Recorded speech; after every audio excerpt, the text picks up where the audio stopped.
تو السلام علیکم ناظرین، میں ہوں آپ کا ہوسٹ سردار بلال اور آپ دیکھ رہے ہیں امانت نیوز۔ ناظرین بالکل میں اس وقت موجود ہوں یونین کونسل وانڈو اور ہمارے ساتھ حافظ محمد مغل صاحب موجود ہیں۔ آئیں مزید تفصیل جانتے ہیں ان سے۔ جی السلام علیکم۔ وعلیکم السلام۔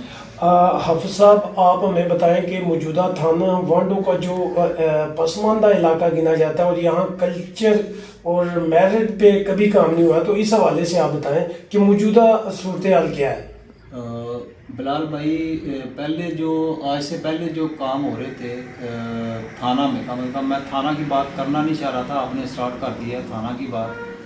الحمدللہ ابھی فی الحال جو ہمارے یہاں تھانہ کے انچارج ہیں SHO امتیاز بنڈر، میں نے سنا ہے کہ وہ بہت نائس آدمی ہے، اچھے آدمی ہے، اور رشوت کا جو معاملہ ہے وہ تو آپ چھوڑ ہی دیں کہ ایسا کوئی ہے کام ادھر ان کی حد تک۔ باقی تو میں نہیں جانتا باقی تھانے میں کیا ہو رہا ہے۔ سننے میں آیا کہ وہ کٹوٹ وغیرہ انہوں نے ختم کر دی ہیں، اور جو لوگ پرائیویٹ اہلکار گھومتے تھے تھانے میں انہوں نے سخت آرڈر دیے ہیں کہ کوئی ایسا پرسن تھانے میں نہیں آ سکتا۔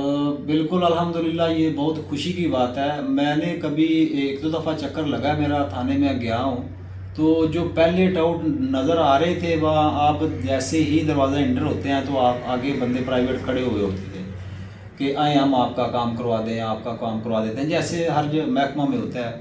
تو جس ٹائم سے یہ آئے ہوئے ہیں SHO صاحب، میرے خیال میں وہ ٹاؤٹ ازم جو ہے وہ ختم ہو گیا، وہ نہیں ہے یہاں پہ ابھی۔ تو میں ان کا SHO صاحب کا بھی بہت مشکور ہوں کہ انہوں نے اچھا کام کیا ہے، اور سننے میں یہ بھی آیا کہ یہ ایماندار آدمی ہے، اچھے انسان ہے، نیک دل انسان ہے، غریبوں کے بہت حامی ہے اور ظالموں کے بہت خلاف ہے۔ تو ایسا آفیسر ہونا بھی ایسا ہی چاہیے ہر محکمے میں۔ میں تو چاہتا ہوں ہر تھانے میں ایسے ہی ہونا چاہیے، لیکن بدقسمتی سے ہر طرح کے لوگ ہر جگہ پہ موجود ہوتے ہیں۔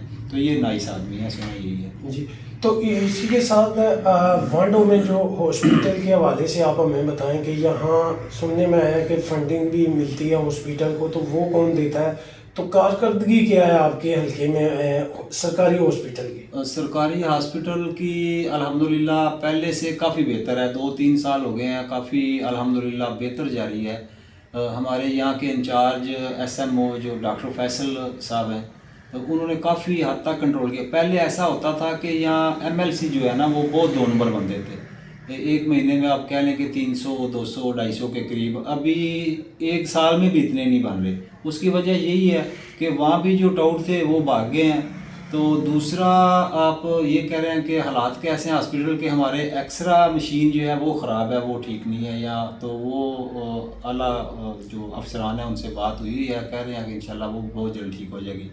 باقی ڈینٹل کی سہولت یہاں موجود ہے ہمارے ہاسپٹل میں RIC وانڈو میں، اور اس کے علاوہ ابھی جو نئے ڈاکٹر آئے ہیں، ڈاکٹر احمد عفنان ہیں، وہ بھی نائس آدمی ہیں، ڈاکٹر یحییٰ صاحب ہیں، وہ بھی بہت اچھے آدمی ہیں، اور ایک لیڈی ڈاکٹر ہیں، اور ایک ڈینٹل سرجن یہاں پہ آتے ہیں۔ تو آپ ہمیں حافظ صاحب آپ ہمیں یہ بتائیں کہ فیوچر میں انشاءاللہ اگر آپ چیئرمین اپنے یونین کونسل وانڈو کے چیئرمین منتخب ہوتے ہیں تو آپ لوگوں کے لیے کس حد تک کام کریں گے؟ کیونکہ آپ کا منشور یہ ہے اور آپ کا سیاست میں آنے کا مقصد یہ ہے کہ آپ دیکھ چکے تھے کہ کوئی بھی سیاسی حوالے سے یہاں صرف پروٹوکول لیا جاتا ہے، کام نہیں ہو رہا۔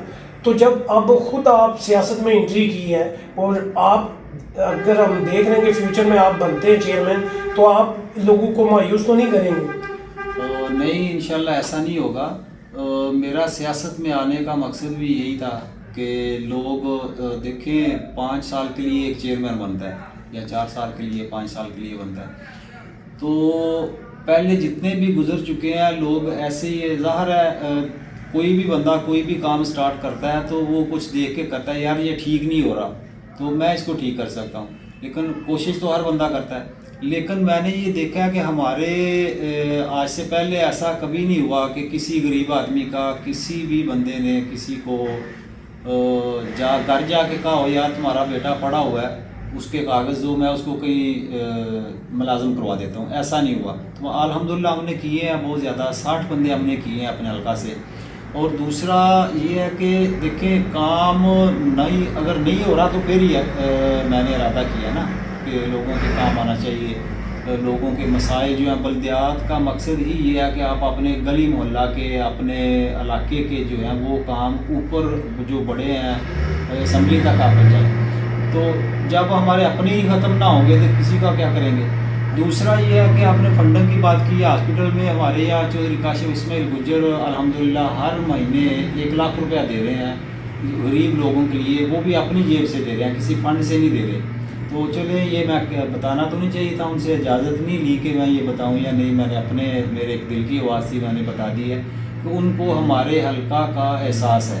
اسی طرح انشاءاللہ میں بھی ان کے ساتھ ہوں، تو مجھے بھی احساس ہے اپنے حلقہ کا کہ میرے حلقے میں کام ہونے چاہیے، میرے حلقے کے لوگ جو ہے ملازم، جو بچے ہیں وہ ملازم ہونے چاہیے، پڑھے لکھے لوگ ہیں، کوئی ریڑھی لگا رہا ہے، کوئی کچھ کر رہا ہے۔ آج تک کسی نے کسی کا، یہاں ہمارے چلتا کلچر یہ تھا برادری ازم کا، تو یہ انشاءاللہ ہم نے ختم کر دیا الحمدللہ۔ میرے ساتھ تقریباً تمام برادری کے لوگ جو ہیں میرے ساتھ لگے ہوئے ہیں، میرے ساتھ بہت پیار کیا انہوں نے، بہت عزت دی ہے، اور انشاءاللہ میں امید بھی کرتا ہوں کہ انشاءاللہ ہم جیتیں گے بھی۔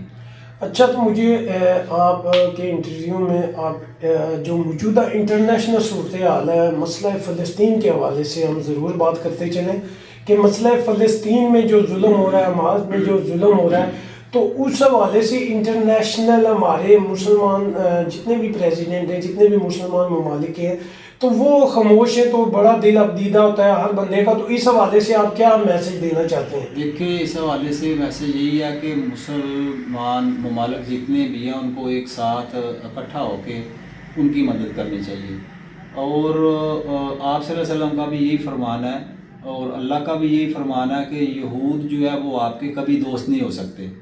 تو ان کو، وہ جب ہمارے دوست نہیں ہو سکتے تو جو ہمارے اپنے لوگ ہیں، ہمارا اپنا اسلامی بھائی ہیں وہ، تو ہمیں ان کی ہر طرح سے مدد کرنی چاہیے، جیسے بھی جتنی بھی کر سکتے ہیں، اور انشاءاللہ میں پرامید بھی ہوں، پاکستان تو بہت زیادہ مدد کر رہا ہے، اور دوسرے ممالک کو بھی چاہیے کہ ایک ساتھ اکٹھے ہو کے ان کی مدد کی جائے۔ جی، بہت شکریہ۔